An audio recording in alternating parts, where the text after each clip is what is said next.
Real quick, we can see I got cowbell, cowbell 2, congas, clave, bongos, maracas, and then over here I got clap, kick, open hi-hat, and this thing I call the frog, which the frog is really just a guiro, but it kind of sounds like a frog, if you can see here.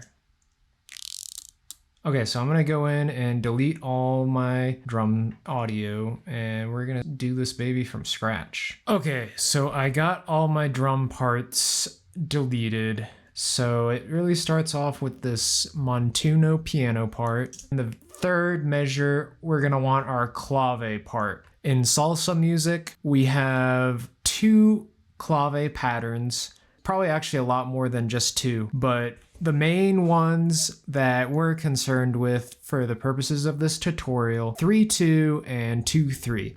So 3-2 is, and then 2-3. So in this song, I opted for 3-2 clave. So let's program that in here. There's clave. And I actually did this using an audio sample, not MIDI. So let's see. Clave, and probably look for a wave. Okay, so here's an AIF file. So we want 1 and 2 and 3 and 4 and 1 and 2 and 3 and 4.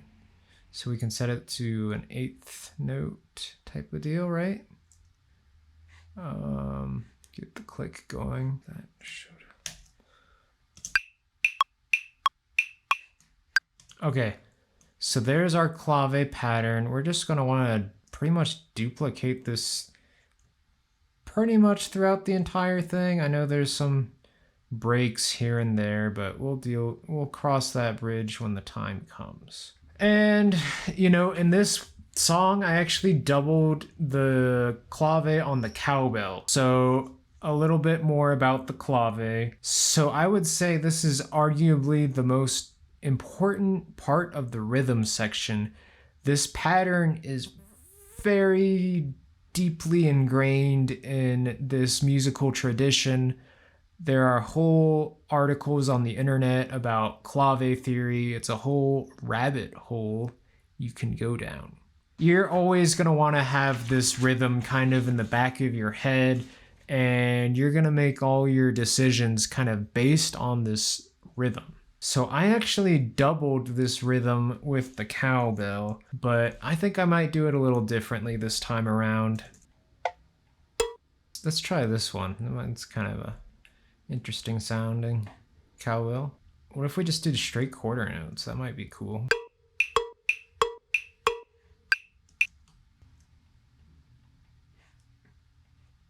Make like a kind of skip beat type of deal.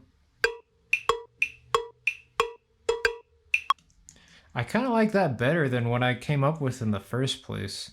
So let's just do the same thing here. I'm going to add actually a second cowbell in here that's a bit higher pitched. I remember what I did here, and I am a pretty big fan of what I did. So I'm going to do that at that.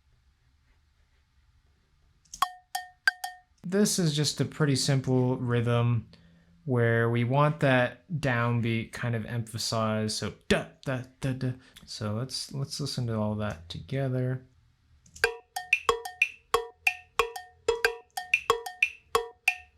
So for some variation, let's just we'll do this every other time. All right, so I just took a quick coffee break, but we're back now. To review, all I've done so far is clave and cowbell. So we're gonna move on to our congas and our bongos. So I got a drum rack set up here. I think they come in with the second cowbell right here. Come in here. And we're gonna program in what's called the martillo pattern, which is heel, toe, slap, toe, heel, toe, slap. So I'm gonna go ahead and do that, probably speed it up.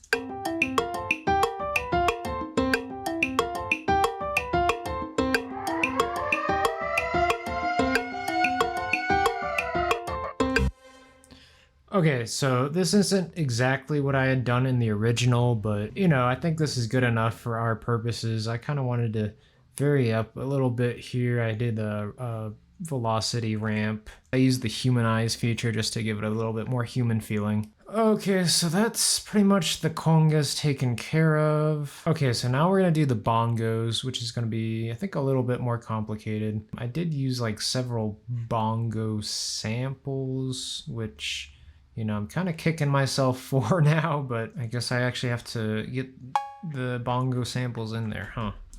I'm gonna make my life a little easier. I'm gonna see if I can pull in a drum rack.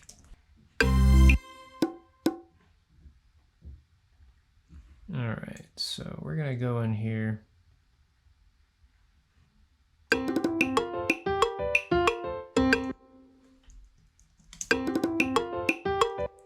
So this is kind of like what I liked to do. Just kind of have this kind of melodic figure.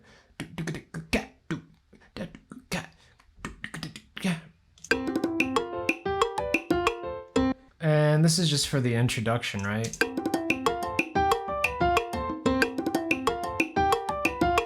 And we kind of want to channel this kind of descarga. So just kind of like a jam session, kind of like a...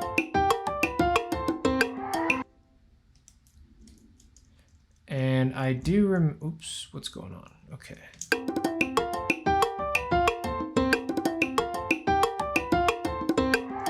Ooh, that didn't sound right. Something like that, maybe. No, that doesn't sound right. So this is a slap. We want maybe it open and do that ramp.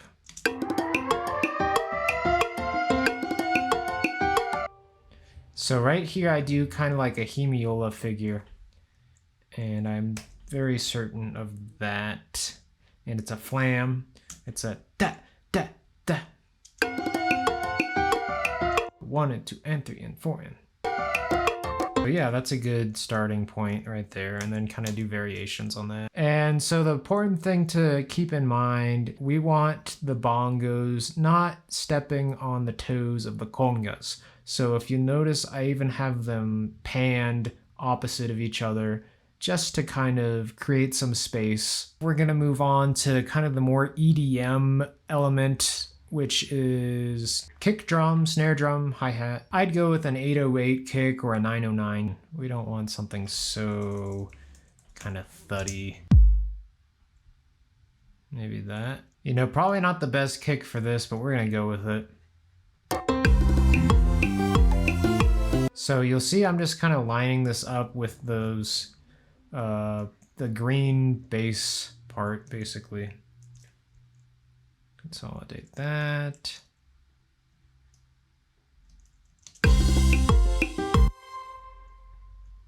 And we want to get rid of that. Oops. And I'm just kind of making sure my kick and my bass really line up. Okay, I guess we'll just have to leave it like that. And then same thing over here. So this is really the electro salsa sound, I would say. This is kind of like an EDM interpretation of a salsa song. And then we gotta get our hand claps. We gotta get those classic 808 hand claps, which, you know, that's pretty much the only acceptable sample. And then we also do quarter notes here, even though the bass drum part isn't.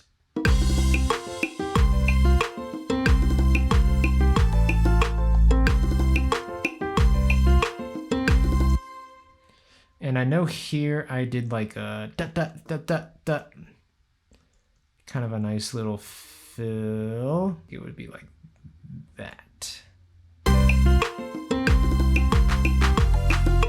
That's not at the right. Okay, so it's like that. And we're just gonna double that for the other part here.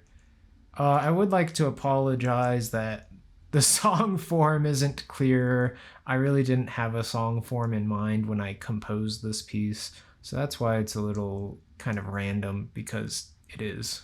But I like what I did with the claps. I kind of like how it's simple. Keep it simple. So that brings us to the open hi-hat. I think I really only used it during this part.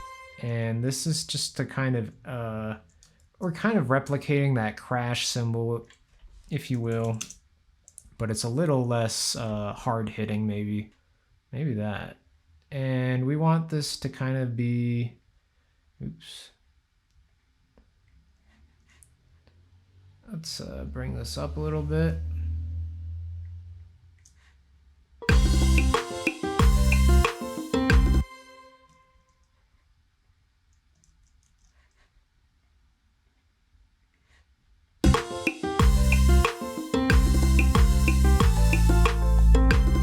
Yeah, not perfect, but I like it. That's pretty close to what I did in the recording, I think. And, you know, I'm a drummer, so this kind of comes naturally to me, but maybe not for you. So again, we're just kind of replicating that same frequency as the crash cymbal, but not so much in your face. Okay, so you'll notice it's pretty much just replicating that kick drum, right? Again, that goes back to kind of replicating the crash cymbal, but I know crash cymbal can get kind of fatiguing on the ears pretty quickly. So I think the open hi-hat is a better choice here. All right, so we're coming up on the final part here, which is going to be our shakers and our scrapers. So I think it's perfectly acceptable to use a loop here. That brings us to our frog. Let's bring our maracas down a bit to go with our frog. The frog is what I call the guiro because I think it kind of sounds like a frog, at least in this case. So we could go to the guiro.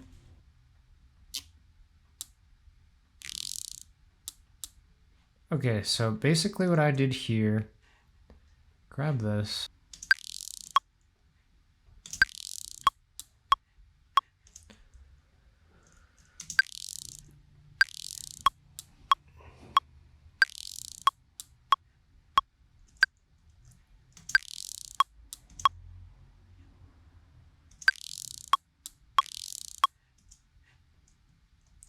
Okay, so that was the extent of this pattern, if I'm remembering correctly, which I think I am.